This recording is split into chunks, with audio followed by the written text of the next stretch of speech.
Welcome to your hip mobility workout. This is perfect for anybody who may be up to running and needs to relax into their glutes, or anybody who might have any pelvic floor dysfunction, tightness, or pain in the hips or lower back. We're needing no equipment for this one, and we're going to start with our feet up, hands behind us, and we're going to go into some internal knee drops. So you're going to drop one down and up. Drop it down. Exhale as it comes up. There you go. It's working into these. Go as low as you want. Kind of really focusing on getting some internal rotation here from the hip. And we don't want it too wide in this case. We're wanting it a little narrower so we can really work into that hip there. Good work. Just explore and see if one feels different from the other. You can try and come upright a little bit more. See how that changes things. And do a couple more. One more on each side.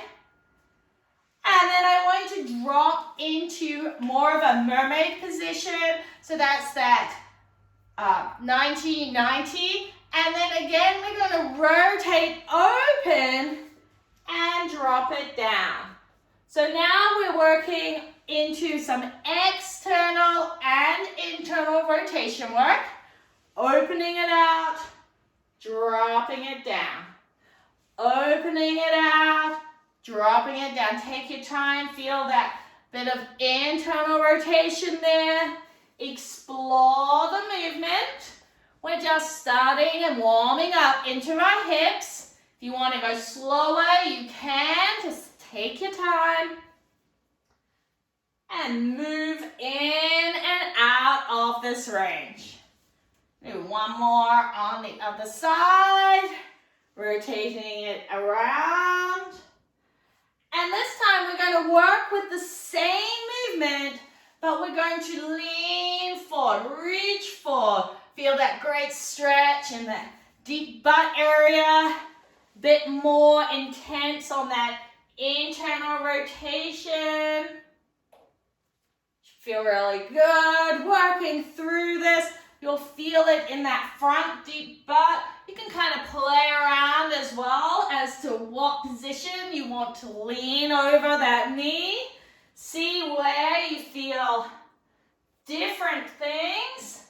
You might find more in the deep butt on one side, more in that internal rotation, and then see what you want to work on today.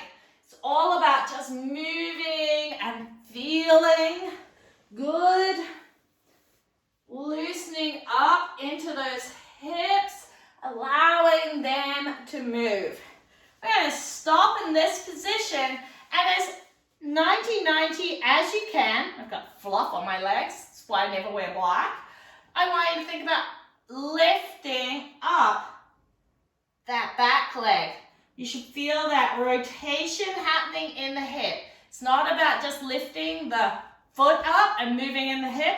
We want to rotate from the hip and down. If it's too hard to get it whilst you're upright, you can come down. You'll get a little bit more movement this way.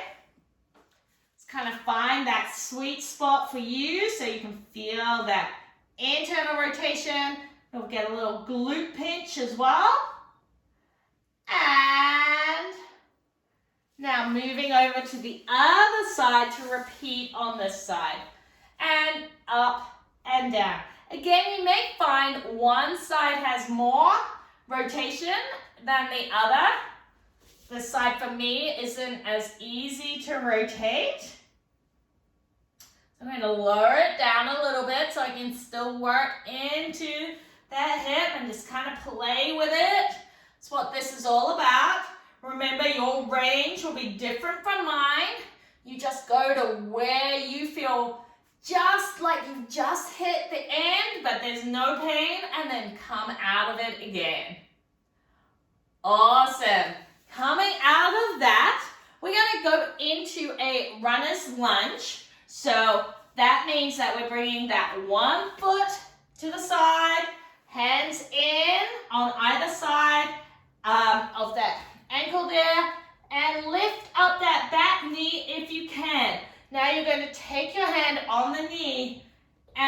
want you to think about doing little knee circles so that the hips and everything move around. There you go, good work. If this is too much, you can come down and drop that knee down. Really working into the hip. And then stop here, and I want you to think about opening it out to the side. You can have your hand down if you want. You're rolling on that foot, pushing that knee out. And use your hand depending on how you feel. Here you go. And bring it back. Come back into nice wide child's pose. Give yourself a moment. That one's pretty intense. And then coming up, bring that other leg forward, lifting that knee.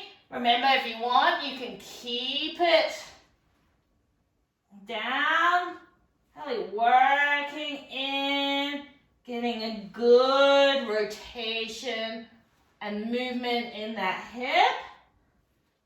There you go. Should be feeling it getting really open. Remember, you can come down and work it this way as well. That's absolutely fine. Go to what feels good for you. And now pressing it out. So out to the side. Out to the side. Remember, drop it down. You may look different from me. The key is that you're feeling it in that hip. Letting it open. And out. Great work. Just a couple more. And down. Bringing it back into that wide child's pose. Take a moment. We've worked hard into our hips. We've got one more exercise. And then we're done, team. All right, coming up, we're going to go into our corkscrew squats. So that means we bring internal, internal, internal, internal, and then you're going to squat 1 and squat 2. All right, let's go. In, in, in, in, and then squat. Squeeze, squat, and squeeze. Internal, internal, internal, internal. Squat, and squeeze it up. Squat, squeeze it up. Keep it going. What you'll find is as you move through the sequence, your squat will start getting a little deeper. Awesome work. Because in order to squat, we need some good internal rotation. And last 1, 2, 3, 4, and squat. And up. Squat.